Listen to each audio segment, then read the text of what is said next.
तस्वीरों में नजर आ रहे ये युवा बाबा सिद्दीकी मर्डर कांड के आरोपी हैं।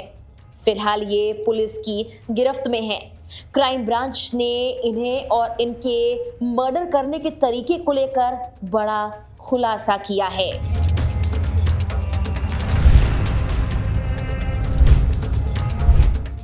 घर से भंगार का काम करने के बहाने निकले 22 से 25 साल के कुछ युवा कैसे बाबा सिद्दीकी का मर्डर करने के लिए तैयार हो गए। इनमें से कुछ का तो कोई आपराधिक रिकॉर्ड नहीं था। इनके परिवार वाले कहते हैं कभी किसी से कोई विवाद भी नहीं हुआ, लेकिन फिर भी सटीक निशाने पर कैसे फायर कर दिया, उन्हें ट्रेनिंग किसने कब दी, आखिर वारदात को अंजाम देने के लिए इन्होंने क्या क्या किया, इसका YouTube कनेक्शन क्या है, ये सब कुछ आज के इस वीडियो में हम आपको बताने वाले हैं। बाबा सिद्दीकी हत्याकांड के बारे में जांच के दौरान क्या क्या खुलासे हुए, ये जानने के लिए आपको वीडियो आखिर तक देखना होगा।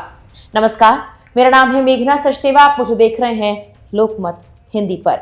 सबसे पहले ये जान लीजिए कि बाबा सिद्दीकी हत्याकांड मामले को लेकर पुलिस ने 3 आरोपियों की गिरफ्तारी तो पहले ही कर ली थी। इनमें से यूपी के भी कुछ लोग थे, जबकि एक और आरोपी को उत्तर प्रदेश के ही बहराइच से अब धर दबोचा गया है। उसका नाम है हरीश कुमार बालकराम। वो भी पुणे में भंगार का ही काम कर रहा था।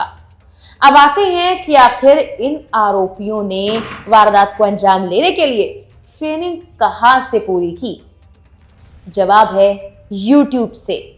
जी हाँ, आपने बिल्कुल सही सुना, YouTube पर ही इन्होंने सटीक निशाना लगाने की ट्रेनिंग ली है। एएनआई की एक रिपोर्ट ये कहती है कि 2 मुख्य संदिग्धों गुरमेल सिंह और धर्मराज कश्यप ने YouTube वीडियोस देखी, ट्यूटोरियल से शूटिंग करना सीखा। ये तो भंगार का काम करते थे, YouTube के जरिए ही उन्होंने ये सीखा कि कैसे निशाने पर गोली चलानी है। कथित तौर पर उन्होंने मुंबई में अपने हथियारों से फायरिंग की प्रैक्टिस की, लेकिन बिना किसी लाइव गोला बारूद के।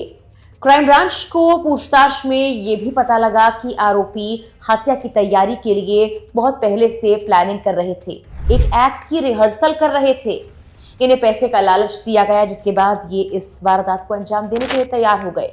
मुंबई क्राइम ब्रांच के मुताबिक उन्होंने पूछताछ की और पता लगा कि हत्या की योजना पुणे में तैयार की गई थी, जहां पर ये लोग भंगार का काम करने गए थे।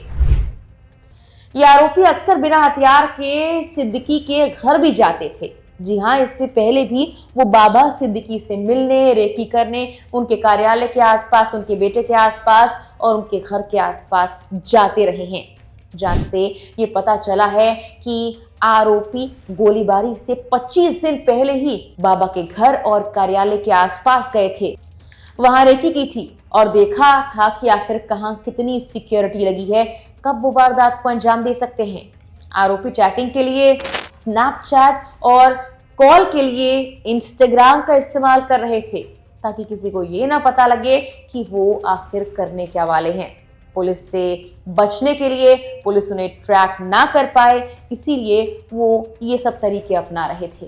गिरफ्तार किया गया चौथा आरोपी हरीश, जिसकी हमने बात की, वो मुख्य योजनाकार यानी कि बताया जा रहा है कि लॉरेंस गैंग के जो लोग हैं उनके जरिए मिली फोटोज को शेयर कर रहे थे शूटर्स के साथ, उनके बीच मीडिएटर का काम कर रहे थे।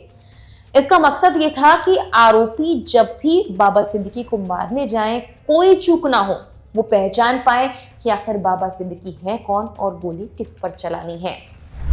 उनके साथ कुछ बैनर्स भी शेयर किए गए थे, ताकि वो अलग अलग तस्वीरों में बाबा सिद्दीकी को देख लें, पहचान लें। गुरमेल सिंह और धर्मराज को 2 लाख रुपए और 2 मोबाइल फोन भी पहुंचाने का काम यही हरीश कुछ और आरोपियों के माध्यम से कर रहा था।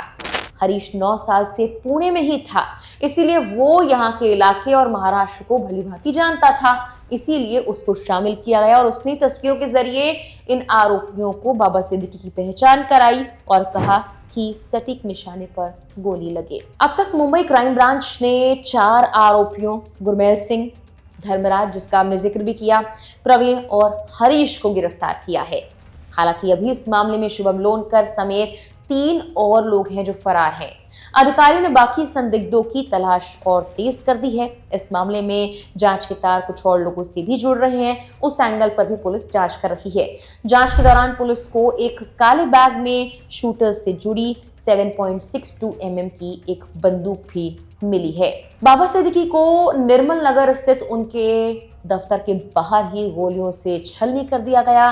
कई गोलियां लगने के बाद उन्हें मुंबई के लीलावती अस्पताल ले जाया गया, जहां पर उनकी मौत हो गई। इस मामले के बाद महाराष्ट्र में, मुंबई में खासकर सुरक्षा को लेकर बड़े सवाल खड़े हो रहे हैं। कानून व्यवस्था को लेकर लगातार विपक्ष हमलावर है। फिलहाल के लिए इस वीडियो में इतना ही।